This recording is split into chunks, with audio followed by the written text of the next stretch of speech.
Shortly after being involved in a web of corruption, Sarah becomes tied to a mysterious house. Somebody write this.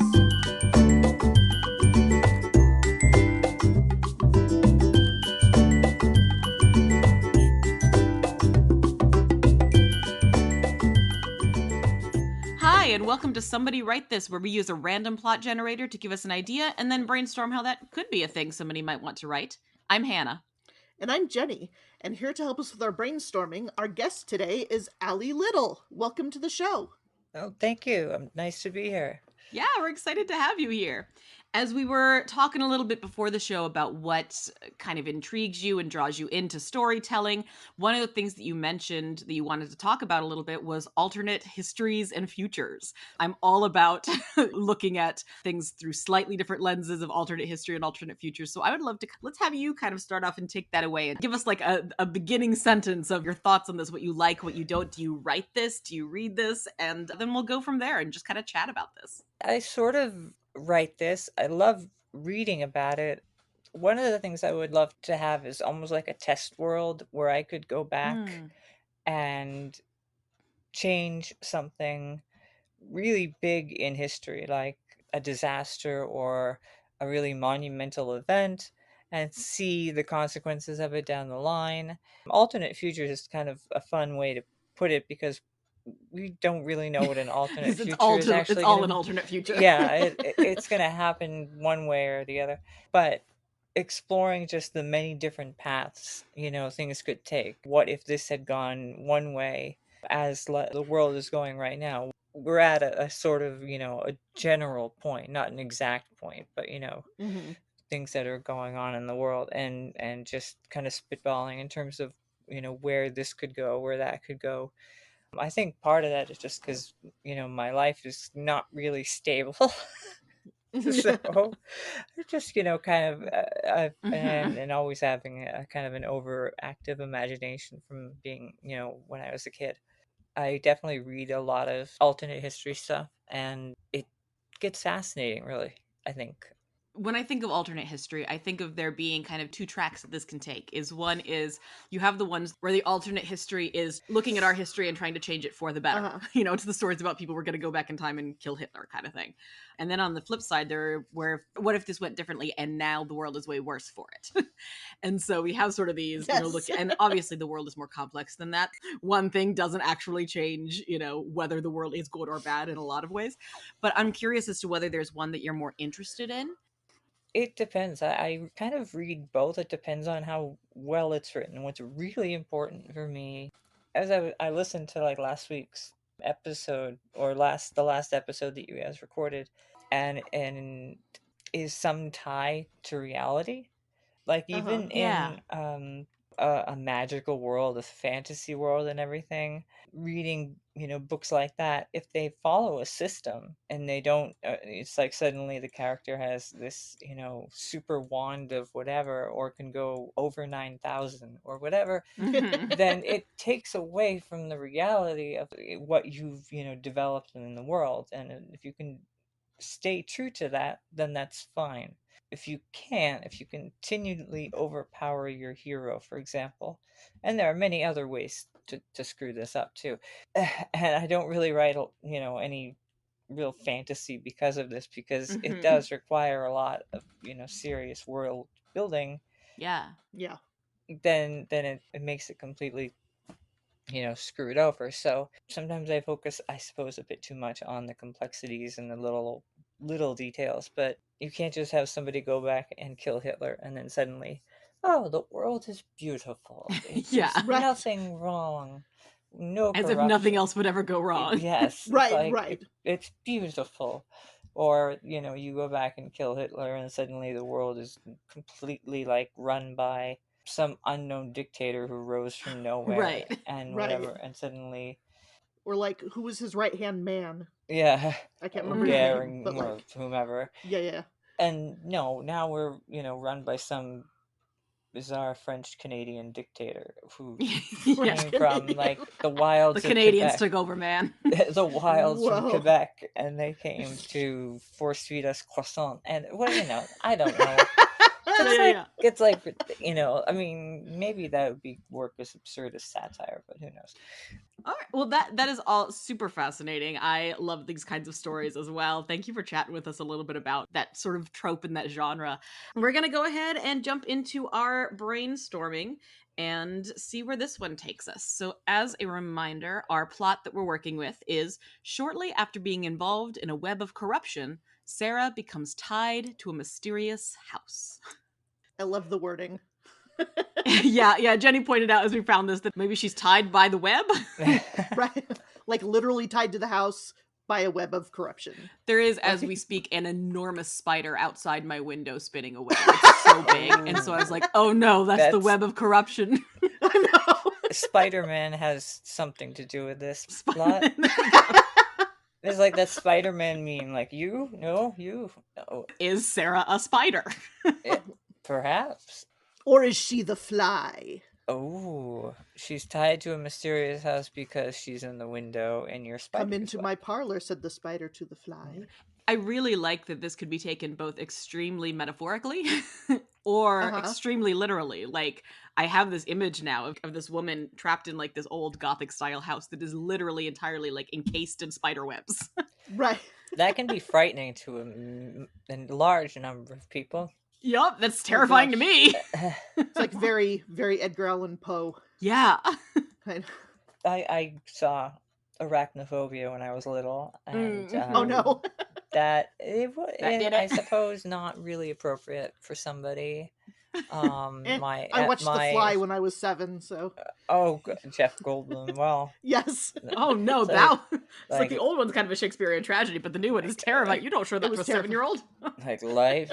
So I guess that's my first question: is do we want this to be literal, a literal web of some sort, and a literal tying, or do we want it to be a little bit more metaphorical, that she's just is connected to this house in some way because a corruption deal has gone bad and now she's on the hook for the house or something? I don't know.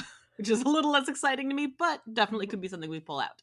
I don't think the web, as fun as that would be, I don't think the web, at least that she's trapped in, is literal. There may be a lot of spiders involved. We cannot discount that. So spiders on the back burner. Maybe we'll use you later. Yeah. She may be tied to it because there is a spider infestation. It sounds like an inheritance intrigue story. Yeah. Yeah, perhaps she is bit not by a radioactive spider, but perhaps a spider that isn't as smart as the rest of the spiders, and ends up getting tangled into maybe a wire mesh that's stored up in the attic. And becomes tied to the house that way. Is Sarah a spider? Is this what we're landing on?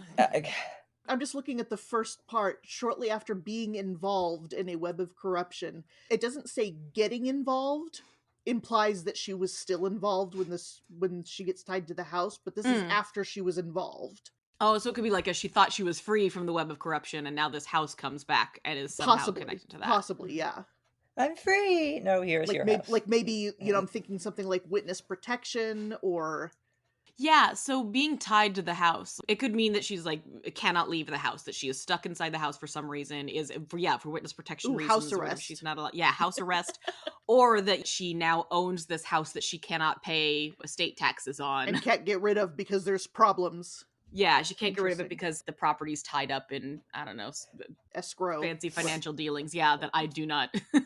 I don't know what escrow means. Escrow is like the money is in a place where it's safe, where neither you can't access it or someone else can't access it, so it's off limits. Oh, I see. So the house wouldn't be entirely hers if it was an escrow. Right. Yeah, like pending something. Yeah, something like that. And then this would be, anyone who's legal can feel free to, beat me over the head with a law book if I screw that up. It's not going to be us.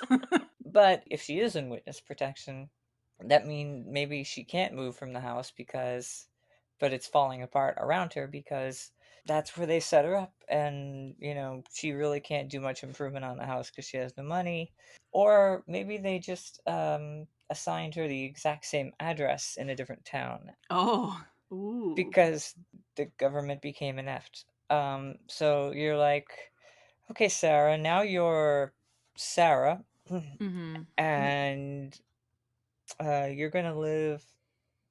You're not living at 161 Valley Terrace there. You're living at 161 Valley Terrace there. And maybe there's a little bit of like a weird supernatural element to this. Like, what if they're putting her in houses, whether it's witness protection or whether it's some other thing where they're giving her housing, and somehow it is the same house. Like it's the same build, it's the same rooms, it's the Yeah. same color.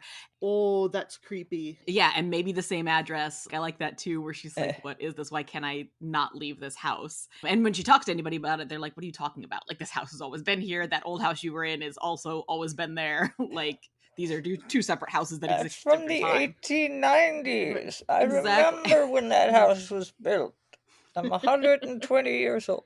Because that But could be an interesting like build of paranoia where she's like she keeps trying to leave this house Yeah. but she can't go out and just get something on her own because she's not safe out there, or the people who she was involved in the web corruption with are going to come and hunt her down. And so there's like this double threat coming at her, one from the mysterious house that she doesn't even really know if it's a threat or not, it's just really creepy. the house And is then on the other following side her. that yeah. And then when we don't, sometimes when she like looks away, suddenly the house is like, And sometimes it rearrange. Ooh, She tries yes. to like she paints over one of the rooms in one of them, and then the next day the paint is back to original. Uh-huh. Like she can't actually make any physical changes to the house because it will just Ooh. go back to what it was the next day. we are about 1 week late for Halloween. Right? Right. That's very interesting, yeah. And even when she gets her new name and identity, it's always the same, but nobody seems to connect that. Or at least similar in ways that are close. Like it's always the same house Yeah. number, even if it's a different street, and it's always the It's same Sarah initials, even without if an it's a H different this name. time. They'll never find you. That Yeah. this is an interesting twist on a haunted house, but it's like the house is haunting her. Yeah, like following her around like a ghost. So I think at some point she needs to start investigating the history of this house, and obviously that's going to be the same wherever she goes. Whichever version of the house she's in, it's still the same history. It just happens to be set in this town. This is almost like an alternate parallel universe kind of situation. She's universe hopping She's universe hopping. like a bunny. That's a good setup, and I believe that even like the old key fits in the new lock and things like that. Yeah. Cracks in the same place. Yes. As an experiment, she leaves something in a drawer, and And then then it's at like the in next the next house. house, it's still in the drawer. I would agree with that. And she can't really even fix it No. because even though she tries to fix it, perhaps the fix does not carry over into the next time she has to move. Yeah.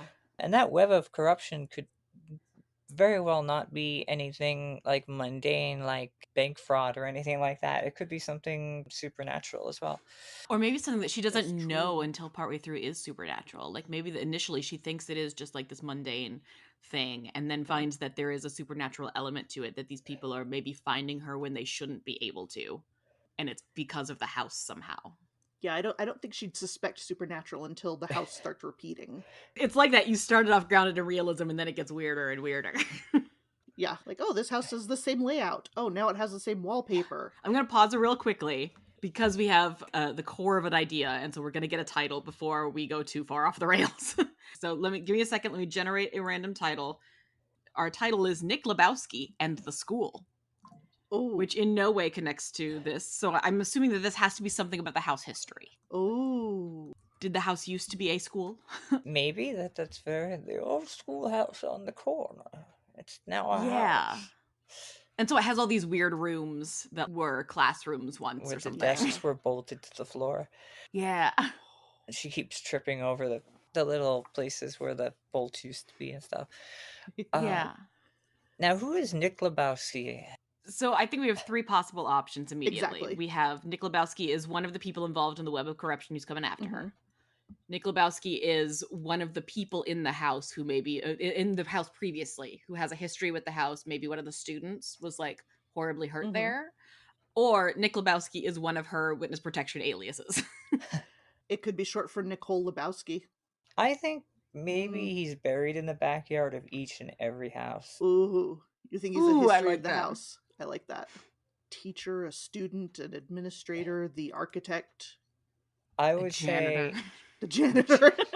Yeah, I think the janitor works. I think he probably had like when he was initially at the school, he didn't have any family, so they buried him in the back garden, and he Yeah. decided because he was on the property, he comes with the house. Maybe the changes she makes to the house don't automatically go back the next day. Maybe they stay with the house that she's in, but when she moves, then it goes back to the original look. And so she maybe the first time doesn't immediately remember. She's like, "Oh, this is the exact same layout as the original one," but maybe it looks Oh, different enough that she doesn't immediately put together that it's the exact same house. But then she has the exact same neighbor, Nick Lebowski, who comes over and is like, "Hey, nice to meet you." He doesn't remember her from before, and it turns out it's because he's not actually her neighbor. He is, the the ghost. ghost of someone from the school. And Ooh. so she keeps encountering him and the house wherever she goes. Yeah, maybe she even goes next door if she's able to. Yeah, and there's nobody there. Yeah, she's tied to it, but it doesn't say how flexible Yeah. the Yeah. bonds are. Well, like maybe it is like a house arrest kind of situation, or like where if she's not allowed to step foot outside the door, and so she doesn't until there's a desperate enough need. So that could be like the big, 2/3 of the way through the book, she finally is like, I have to get out because I have to figure out, I have to go find this person, follow him back to his house, and figure out what's going on. And she goes, and Mm. some other random family is living there and is like, we have never heard of this person. Like she Okay. sees him walk in the door, walk through the backyard, and he's just not there. Woo. Okay, so here's my question. Plot wise. Either the house and her connection to it is because of something the web of corruption people did, Mm-hmm. and like they have the witness protection people, they're getting, what are they called, kickbacks. Yeah. If we want you to put someone specifically somewhere, we'll pay you to do that, and so they put her in Mm-hmm. this house. Or there's some other connection she has to the house or Mm-hmm. develops that is going to help her against the people coming after her. Like she could be the daughter or granddaughter of someone who Nick Lebowski was friends with at the school, like Right. the one friendly person, and so he's drawn to her and brings the house to her. Right. So there's two different ways to go here. It could be that she is related to perhaps Mr. Lebowski was not such a nice guy at first. He Mm. was perhaps his was the web of corruption. Oh. So he's the reason the house is cursed.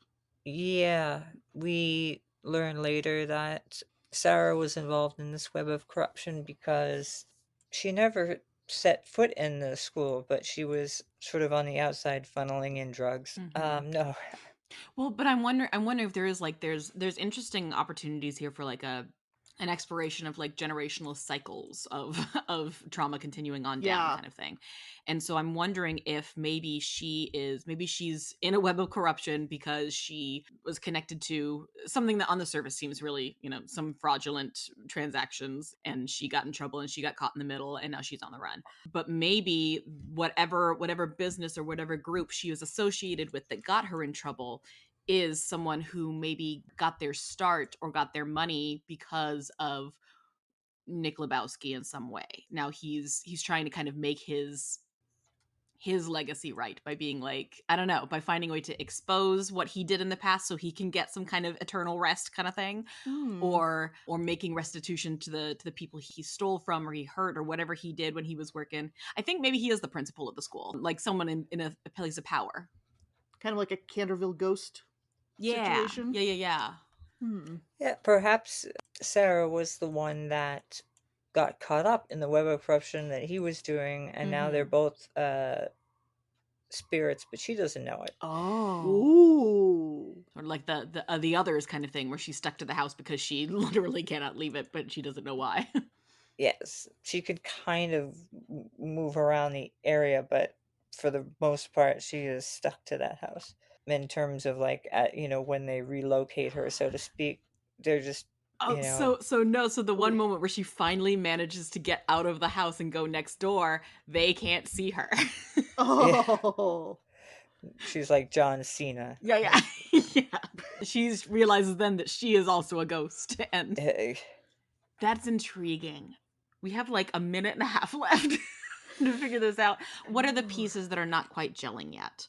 Some of these are like open to interpretation of like, you decide how the web of corruption exactly works out. But Mhm. is there a thematic piece that we have not gelled yet? Because I like the premise of this a lot. I do too. The conclusion, do they rectify that? I mean, is it where Oh, like do they find peace and enter the afterlife, or are they cursed to repeat it on and on and on? Or do we leave that open ended? that's an interesting question. Is it just going to be a personal redemption arc, Mhm. or are they going to stop the people that they were involved with that are still doing the bad things? Maybe it's a kind of thing where like she helps Nick Lebowski kind of resolve his story, but then she still has to resolve her part in it. And so there's like a little bit of both. The idea that like there can be an ending, a resolution of some kind, but she's still going to have to put in the work to make it happen, and she's still going to have to, find another ghost of her own to help or another living person of her own to help put right the things that she did wrong or something. Well, she's not even living herself. So, but if Right. she helps, she notices or she figures out that Nick is a ghost, and because he seems to be, it doesn't take much to clue him in, I guess, Yeah. to his true nature, and she helps him, and in the course of that, helps herself. Yeah. It's a little trite. It's Eh, been done before. but it's not a bad. But I think also like I think it's important to me that she has not finished helping herself. That like it's a Yes, that continual that process, is that she will have to he finally reached his ending, but and she, maybe figured some stuff out or put a little bit to right, but she still has more work to do before she is able to rest. And so it's not as immediately like wrapped up in a nice little bow. It's we've done one piece of this. You have a bunch more to do before you are able to kind of to relax. Yeah, and it's kind of Interesting. hinted at that maybe there's more that she's done, Yeah.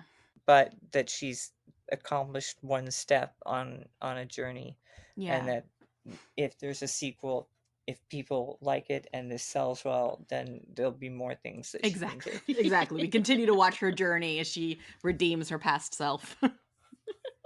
Okay. Well, that then brings us right to time. So we're gonna go ahead and we're gonna pause right there. We would love to hear you flesh this out a little bit. I Yes, want to please. I want to know is Sarah. I want to know if Sarah's a ghost the whole time, or if she like is killed by the web of corruption people partway through and doesn't know it. Like I want to know. I want to know more about Nick Lebowski. I want to know more about the school. So listeners, if you are inspired by any of this, let us know. Send this on into us. We would love to share your ideas and hopefully inspire other folks with this as well. Because this is a really interesting, creepy ghost story that I think could be really fun. Yeah. I would also say that Nick is the little Lebowski Yes. for Related for to the Big Lebowski, but yeah, this is for copyright yeah, reasons. yeah, yeah. So The subtitle so is The Little Lebowski. yes, so just keep that in your Parentheses, the yeah. little one. Yeah, yeah, Yes, yeah. not teeny pirate size, Yeah, yeah, yeah. just Not teeny pirate or size. but average, little Lebowski. Yeah, yeah, yeah. All right, folks. So we're going to go ahead and we're going to transition into our segment where we're going to recommend a story to our listeners. I'm going to go ahead and, in the vein of creepy stories, I just saw the newest Kenneth Branagh Agatha Christie adaptation, A Haunting in Venice, Oh, I need which to is watch Ooh. that. in no way connected to the story that it's loosely based on. But like it's a completely different story.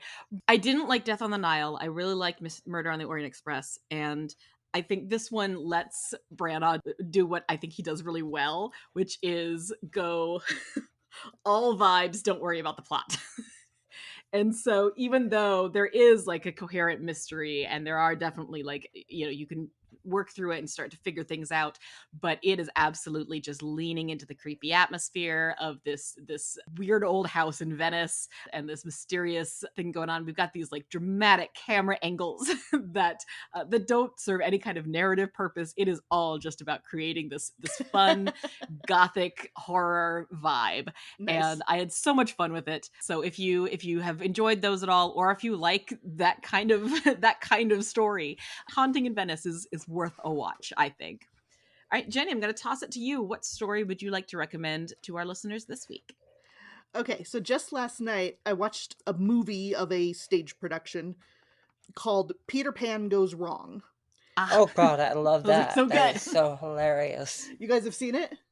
I have. Okay. I've seen the play that goes wrong, and I've seen bits of Peter Pan Goes Wrong. Okay, because so my parents saw the play that goes wrong this last summer at the Utah Shakespeare Festival, and Mom just loved it, and so we looked it up and we found Peter Pan Goes Wrong. It's on YouTube, so just search for it. I was crying. I was laughing so hard. I've worked in theater. Hannah works in theater, and so it's like.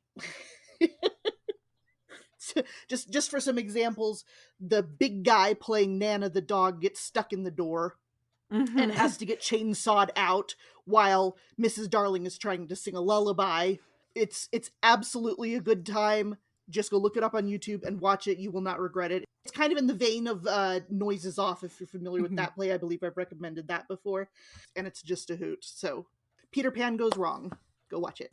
I saw the play that goes wrong live as well, and I remember just being amazed by how many different ways they found to play around with that idea, because that could be something that could be extremely repetitive if it was just the same, things going wrong and people reacting a similar way. But they do such a great job of crafting like this whole world so that there are repeated jokes, but it always also finds a way to be fresh every time, which is really hard to do when the entire premise of your show is just things are going wrong. Yes. Like the actor who plays both John and Mr. Smee, because there's a lot of double casting, he can't remember his own lines. They have a big headset for him to wear, so he's wearing this thing with the radio antenna the whole play. And So he's he can just say his like, lines. thank you, Mother, that was a lovely lullaby. Oh my gosh, Dennis, don't say it like that. Put some feelings in your line. No, stop repeating this, you idiot. You know? Doesn't he pick up a radio signal at one point? Yes. Anyway, it's so good. Go watch Peter Pan Goes Wrong. All right. We're going to toss it to you, Ally. You get to recommend as well. What's a story, any medium, any genre that you think our listeners should check out? I'll give you two. One's a movie / mockumentary called The History of Time Travel. Ooh. It is on Amazon Prime. It is basically what it says. It is the history of time travel, how it was discovered, how it's progressed over the years, and it throws you for a few time loops, so you should watch carefully. I recommend watching it with a friend. The first time I saw it, when I caught the few little jumps and whatever, I was like, I see, like it was like one of those big, like huge, mind blown. An epiphany moment. Yeah, epiphany moment, I think is the best thing. It's like, I see what you did there. Yeah. I see that. Yeah. And then for those people who like, I guess not really alternate histories, but just weird changes of history, there's a book called The Hinge Factor. And it's by, I think, Eric B. Schmidt. If I think his name is right, but it is Eric with a K. And if I'm getting his last name wrong, I'm very sorry. But the book is called The Hinge Factor, and it's about how little teeny decisions change history. Like how in the Civil War, how the orders for, I can't remember if it was the first or second Battle of Antietam, were given to all the Confederate generals, and one of the copies were wrapped up in some cigars and left at a Confederate campsite. Ooh. They came across by Union soldiers, and it allowed the Union soldiers to carry the day, which helped turn the tide of the battle or the war towards the Union. And if that hadn't happened, there was a decent chance that the Confederacy would have been able to move much further into Union territory. So just one example from that. So I would highly recommend that. Those would be my two recommendations. Awesome. Thank you so much for joining us. This was a really good, creepy one, and I really enjoyed where this landed. Well, I'm glad to be here. Strange things happen. Yeah. Yup. All right, folks, thank you so much. That is our episode. As a reminder, you can find us every other Thursday wherever you get your podcasts, and join our Patreon for bonus material. Today, we especially want to thank our patron, Nathan, for supporting us. Follow us on Twitter and Instagram at Write This Pod, or on Facebook /Somebody Write This. And if you've been inspired by this episode and have questions or comments or a bit of story or anything else, email us at somebodywritethis@gmail.com. We would love to hear from you. We'll be back with another episode in 2 weeks. We'll see you then. And as they say, I gave an order to the cat, and the cat gave it to his tail.